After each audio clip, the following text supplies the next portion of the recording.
Fighters, how we doing? You know, quite recently I've been coming across, you know, a lot of you fighters out there, boxers, MMA fighters, Muay Thai fighters, bare knuckle fighters, it don't matter, but a lot of you are coming out with all these things that, oh, you know, should I be following a high protein, low carbohydrate diet? You know, should I be doing intermittent fasting? Should I be doing a day fast? Should I be doing the keto diet? Should I be doing the carnivore diet? Now, just stop overcomplicating it and look at what your main focus is as a fighter. And your main focus as a fighter is to be the best possible fighter that you can be, obviously in your fight camp and in the fight itself. Now, when I work with the best fighters in the entire world, right, in competitions such as Queensberry, in One Lumpini, in RWS and many other combat sports promotions, the best promotions in the world, right, the key focus is on making sure that fighters be the best that they ever felt in every single fight. And that doesn't come down to following a low carb diet or fasting or, you know, intuitive eating or all these other fad diets and, you know, buzz terms that a lot of people throw out there, right? There's a lot of obviously misleading and confusing information around this on social media, but as a fighter, the goal is performance. You need to be eating a high carbohydrate diet.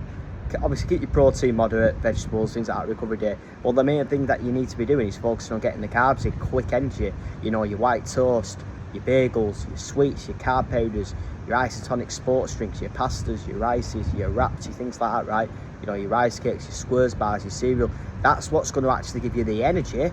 The energy is what's actually going to allow you to become a better fighter, better sparring, better strength and conditioning sessions, you know, better pad work, better bags, better clinching, better Muay Thai sessions, better hill sprints and everything like that. And then it's all going to carry over into your fight.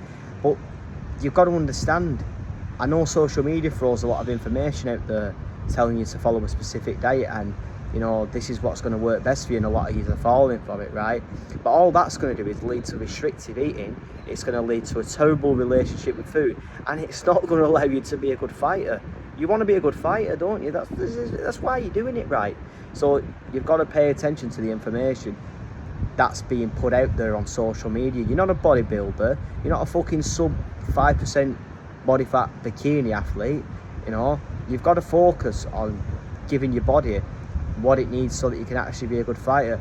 And I can guarantee if you eat 4 meals a day, you eat 4 to 8 grams of carbs for every kilogram of body weight, and let's say after your weighing, post weighing, for a day before weighing, you eat 10 to 12 grams of carbs for every kilogram of body weight. On fight day, you eat 6 to 8 grams of carbs for every kilogram of body weight. And as long as you do this and you track your weight 3 times per week, you keep yourself active, you'll have no problem actually losing weight gradually, or even just maintaining it and then losing it 2 to 3 weeks before your fight week, and then obviously on fight week making the weight.